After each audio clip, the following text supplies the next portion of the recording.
sequência, o que eu preciso agora é pegar, criar variáveis e passar os valores lá do banco de dados, né, o ID, o nome, o usuário, para essas variáveis. Então é a mesma coisa que nós fizemos nas outras também, toda vez que trabalha com banco de dados, deve-se fazer isso. Então aqui eu vou pegar meu array linhas e vou falar que em cada posição ele recebe a variável ID, recebe o valor que tiver na minha linha, na minha posição ID do meu array linha. Então essa variável está pegando o primeiro valor lá, né, do meu primeiro ID aqui de dentro do meu banco de dados, que seria basicamente isso aqui. Vou até copiar essa linha para que eu ganhe tempo aqui, ó, e colar ela abaixo diversas vezes para que a gente faça os demais. 4, 5, 6, se eu não me engano são 6 itens que eu tenho lá. Aqui é o nome, usuário. Aqui embaixo, depois do usuário lá, eu tenho o password dele, permissões e data, é isso mesmo. Então ficou permicões, que foi a forma que nós escrevemos lá, e aqui a data, ok. Aqui então a mesma coisa, ID, variável aqui vai se chamar nome, aqui a variável vai se chamar usuário, password,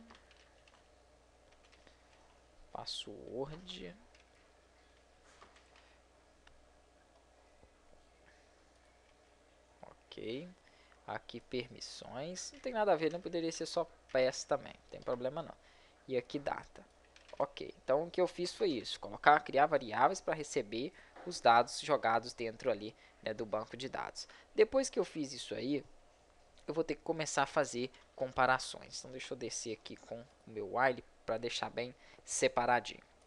Então aqui embaixo eu vou ter que comparar o seguinte, eu tenho que comparar se existe primeiro, na verdade, um usuário e uma senha, para depois poder comparar se elas são iguais a que estão no banco de dados. Então if, né, se existe é o iset, como eu já ensinei vocês, se existe um usuário e existe uma senha, o i eu vou colocar o end e vou fazer a nova comparação, iset, tudo dentro da mesma condição. Aqui pass, né, que é a variável password, pass. No caso aqui é o password e o usuário em que em que o usuário está entrando com ele. Então, isso tem uma diferença. O usuário em que o dados de usuário e senha que ele está entrando é esses que estão dentro dessas caixas que nós denominamos aqui em cima nas variáveis de usuário L e password L. Então eu tenho que colocar a condição perguntando se existe ele, se tem alguma coisa dentro daquelas caixas ali, né, naquelas variáveis ali. Se tem, ele vai fazer para mim o seguinte, nada por enquanto, porque primeiro não adianta só ter, para ele poder ter acesso a entrar, ele tem que ter e também isso aqui tem que ser verdadeiro, esse usuário tem que existir. Então vamos ter uma segunda comparação, se a minha variável, se ela existe, não, se ela existe foi em cima, ela tem que ser igual a que eu tenho no banco de dados. Se a minha variável do banco de dados, que é a usuário, por que essa aqui é a do banco de dados? Porque foi ela, olha aqui, ó, que eu passei como valor aqui, né, os dados que eu tenho no banco de dados. Então o usuário recebe o valor que eu tenho dentro da minha tabela, né, o usuário do banco de dados. E aqui tá dando até mole, aqui não é usuário, aqui é nome mesmo.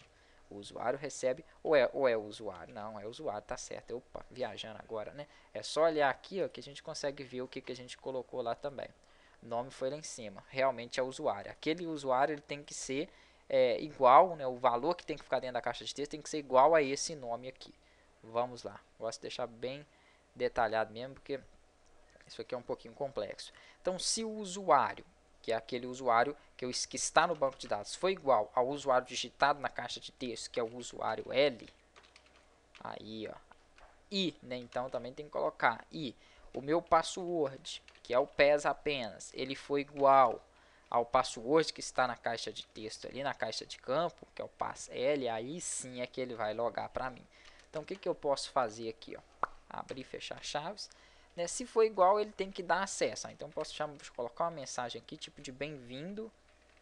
Bem-vindo. Se eu quiser concatenar isso aqui com o nome do cara, eu ponho um ponto e coloco a variável que recebe o nome. Então, bem-vindo, por exemplo, ali o Hugo Vasconcelos. Ele vai colocar a variável com o nome ali. E eu vou precisar também, né, de fazer o seguinte, eu vou até criar aqui embaixo um array que vai receber os campos, né, o ID, o nome, todos os dados que tem lá dentro do meu banco de dados, que seria uma seção, assim como nós fizemos para trazer os produtos também. Vamos criar esse array na próxima aula.